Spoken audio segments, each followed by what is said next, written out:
Hello प्यारे बच्चों। हमारा पठन अभियान चल रहा है और जो पठन अभियान में अभी तक हम 20 वर्कशीट अपनी कंप्लीट कर चुके हैं गतिविधि पत्रक, और ये हमारी गतिविधि पत्रक नंबर 21 है। और आज की जो गतिविधि पत्रक की जो डेट है वो 10 फरवरी है। ये राज्य शैक्षिक अनुसंधान एवं प्रशिक्षण परिषद द्वारा SCERT के द्वारा आपके लिए ये पठन अभियान चलाया गया है। और ये जो गतिविधि पत्रक है ये 6 से 8 क्लास के सभी बच्चों के लिए कॉमन है। यहाँ पर 6, 7, 8 सभी बच्चों के लिए एक ही वर्कशीट आ रही है। तो आपको काम करने में कंजूसी नहीं करनी है। जो आपकी वर्कशीट आ रही है वो आपको अच्छे से कंप्लीट करनी है। यहाँ पर आपको अपना नाम लिखना है या आपको अपने टीचर का नाम लिखना है। तो जो हमारी आज की कहानी है वो है कछुए और खरगोश की कहानी। तो चलिए स्टार्ट करते हैं आज की कहानी। कहानी कछुआ और खरगोश। एक खरगोश और एक कछुए में गहरी मित्रता थी।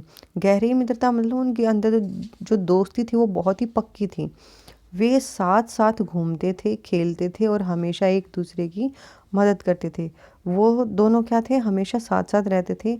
आपस में घूमने भी साथ साथ जाते थे, खेलते भी साथ साथ थे। और एक दूसरे की जब भी एक दूसरे को हेल्प की नीड होती थी तो वो उनकी हेल्प करते थे आपस में। एक बार खेल खेल में दोनों ने दौड़ प्रतियोगिता करने की बात सोची और खेल खेल में उन्होंने एक कंपटीशन करने की सोची कि कौन हमारे में से जीतता है। उनको बरगद के पेड़ तक पहुंचना था। उनका जो टारगेट था वो क्या था, बरगद का पेड़ था कि वहां तक उनको दौड़कर पहुंचना था। यह पेड़ वहां से कुछ ही दूर एक गांव के ठीक बाहर था। और ये जो पेड़ था बरगद का पेड़ वो कहाँ पर था, गांव से कुछ दूरी पर बाहर था। यह निश्चित हुआ कि जो वहाँ पहले पहुँचेगा वही विजेता कहलाएगा, कि जो वहाँ पहले पहुँच जाएगा वो जीत जाएगा, विजेता कहलाएगा। दौड़ शुरू हुई।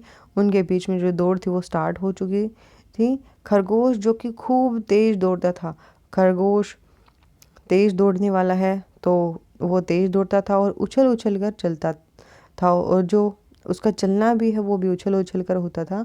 बड़ी तेजी से आगे निकल गया। किससे आगे निकल गया, कछुए से आगे निकल गया। कछुआ अपनी आदत के अनुसार चल रहा था, क्योंकि कछुआ तो धीरे धीरे चलता है तो वो अपनी आदत के अनुसार क्या कर रहा था, धीरे धीरे चल रहा था। एकदम धीरे धीरे, बिल्कुल ही धीरे धीरे। कुछ देर दौड़ने के बाद खरगोश ने पीछे मुड़कर देखा, और जब खरगोश काफ़ी दूर तक पहुंच गया था तो उसने पीछे मुड़ के देखा तो उसे कछुआ दूर तक कहीं दिखाई नहीं दिया। उसने देखा कि उसका दोस्त कहाँ है। उसने फिर यहाँ पर देखा कि जो कछुआ है वो तो दूर तक उसको कहीं पर भी दिखाई नहीं दे रहा है। पास में ही एक घना ऊंचा पेड़ था, और जहाँ पर उसने रुककर पीछे मुड़कर देखा था उसके पास में एक अच्छा ऊंचा पेड़ था। धीमी धीमी हवा चल रही थी, और धीमी धीमी हवा चल रही थी जो कि बहुत ही मन को लुभावने वाली होती है। उसके मन को अच्छी लगी। खरगोश ने सोचा कि थोड़ा सुस्ता लेता हूँ। थोड़ा सुस्ता लेता हूँ का मतलब है कि थोड़ा सा आराम कर लेता हूँ, थोड़ी सी नींद ले लेता है, फिर जल्दी से आगे बढ़ जाऊँगा और फिर जल्दी से मैं आगे दौड़कर पहुँच जाऊँगा। कछुए को तो यहाँ तक पहुँचने में अभी देर लगेगी, कछुए को यहाँ तक आने में अभी काफ़ी टाइम लगेगा। तो वो ये सोचकर थोड़ा सा आराम करने के लिए वहाँ पर लेट गया। यह सोचकर वह पेड़ के नीचे लेट गया, और ये सोचकर कि जब तक कछुआ आएगा तब तक वो थोड़ा सा आराम कर लेगा, वहाँ पर पेड़ के नीचे लेट गया। ठंडी हवा ने उसे झटपट सुला दिया, और जो ठंडी ठंडी हवा चल रही थी उस ठंडी हवा ने उसे झटपट, उसको नींद आ गई और वो वहाँ पर सो गया। उधर कछुआ धीरे धीरे पेड़ की ओर बढ़ता जा रहा था, और जो कछुआ था वो धीरे धीरे चल रहा था और धीरे धीरे वो अपने टारगेट की तरफ बढ़ रहा था। खरगोश काफ़ी देर तक सोता रहा, और जो खरगोश था उसको इतनी गहरी नींद आ गई कि वो काफ़ी देर तक सोता रहा। जैसे ही उसकी आँख खुली वह बरगद के पेड़ की ओर भागा, और जैसे ही उसकी आंखें खुली एकदम उसने आंखें खोल कर देखा और फटाफट वो उठा और जहाँ उसका जो टारगेट पेड़ था जहाँ तक उनको पहुँचना था उस पेड़ की तरफ वो भागा। वहाँ पहुँचकर उसने देखा कि कछुआ तो पहले से ही वहाँ पहुँच गया है, और वहाँ जाकर उसने देखा कि उसका जो दोस्त था कछुआ वो उससे पहले वहाँ पर पहुँच चुका था। और इस तरह से धीरे धीरे ही सही पर लगातार चलकर कछुए ने प्रतियोगिता जीत ली। खरगोश को अपने ऊपर ये घमंड था कि मैं बहुत तेज़ दौड़ता हूँ, वो तेज़ दौड़कर आगे पहुँच जाएगा। लेकिन बीच रास्ते में जब उसको नींद आ गई और वो सो गया तो उसकी नींद ने उसको हरा दिया। तो यहाँ पर है कि जो कोशिश करते हैं, कोशिश करने वालों की कभी हार नहीं होती। यहाँ पर वही बात कछुए के लिए बोली गई है कि वो भले ही धीरे धीरे चलता है, लेकिन उसका अपने ऊपर आत्मविश्वास था, और उस आत्मविश्वास की वजह से ही वो इस प्रतियोगिता में जीत गया।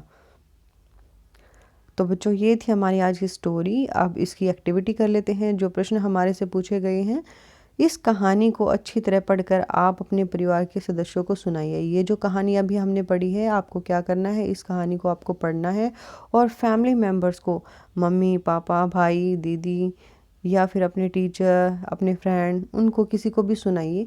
कठिन शब्दों की सूची बनाइए एवं उनका उचित उच्चारण कीजिए। यहाँ पर आपको क्या करना है, जो आपको डिफ़िकल्ट वर्ड लगते हैं उनकी आपको एक लिस्ट बनानी है और उनको बार बार आपको बोलना है, उसका उच्चारण करना है। तो यहाँ पर थोड़े से डिफ़िकल्ट वर्ड हैं, ये देख लेते हैं।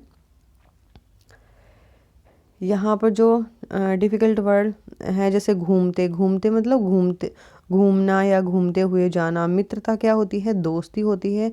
विजेता, विजेता कौन होता है, जीतने वाला, जो किसी भी काम में जीत जाता है उसको हम विजेता बोलते हैं। धीमी धीमी मतलब धीरे धीरे। सुस्ताना, आराम करना या लेट जाना।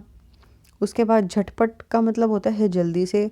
और प्रतियोगिता होती है कि होड़, दो लोगों के बीच में कंपटीशन होता है, उसको हम होड़ बोलते हैं। तो ये है क्वेश्चन नंबर 1 की जो डिफ़िकल्ट वर्ड हमारे सामने आए हैं। उसके बाद क्वेश्चन नंबर 2 है, कहानी में एक जगह आया है, धीमी धीमी हवा चल रही थी। क्या हवा चलने की आवाज़ को आप महसूस कर पाते हैं?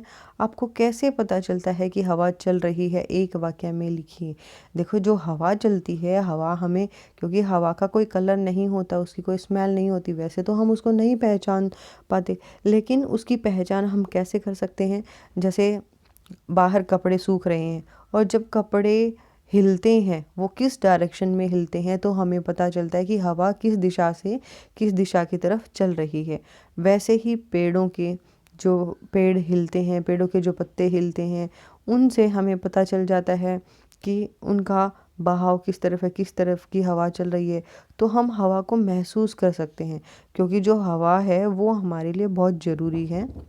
और बिना हवा के, क्योंकि जो ऑक्सीजन हम लेते हैं सांसों के द्वारा, यदि हवा नहीं चलेगी तो हमें सांस लेने में भी दिक्कत होगी।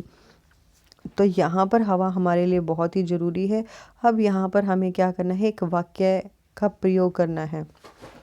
तो एक वाक्य का हम क्या यूज़ कर सकते हैं, सुबह धीमी धीमी हवा चल रही थी। सुबह की बात हो रही है कि जो हवा चल रही थी वो बहुत ही धीमी धीमी चल रही थी, धीरे धीरे चल रही थी। उसके बाद है क्वेश्चन नंबर 3, आप अपने माता पिता या के साथ बाजार जाते हैं, वहाँ पर आप किस तरह की आवाज़ें सुनते हैं, वे आवाज़ें आपको कैसी लगती हैं? इनके बारे में 2 या 3 वाक्य लिखिए। जब हम मार्केट में जाते हैं अपने पेरेंट्स के साथ, तो वहाँ पर आपको कैसी आवाज़ें सुनाई देती हैं? तो जब हम मार्केट में जाते हैं तो मार्केट में हमें अलग अलग तरह की आवाज़ें सुनाई देती हैं, जैसे कि यहाँ पर मोटर गाड़ियों की,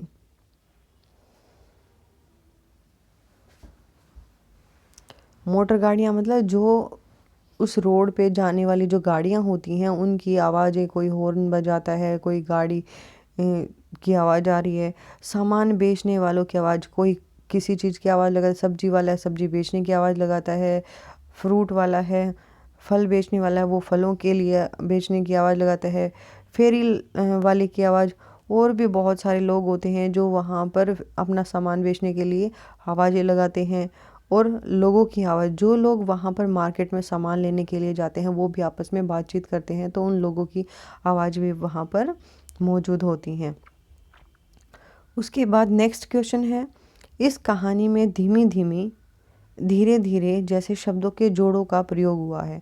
इस प्रकार के शब्दों के जोड़ों के प्रयोग में भाषा में सुंदरता आती है, कि जब हम 2 शब्दों के ऐसे बार बार यूज़ होते हैं तो उनके यूज़ से जो भाषा है वो हमें सुंदर बनती हुई दिखाई देती है। आप भी किन्हीं 5 शब्दों के ऐसे ही जोड़े बनाकर लिखिए। तो हमें क्या करना है, 5 ऐसे ही शब्दों के जोड़े बनाने हैं। जैसे यहाँ पर हल्की हल्की, धीरे धीरे, सुबह सुबह, आते आते, जाते जाते, चलते चलते, घूमते घूमते, खाते खाते, पीते पीते। बहुत सारे ऐसे शब्द हैं जिनका हम यूज़ कर सकते हैं।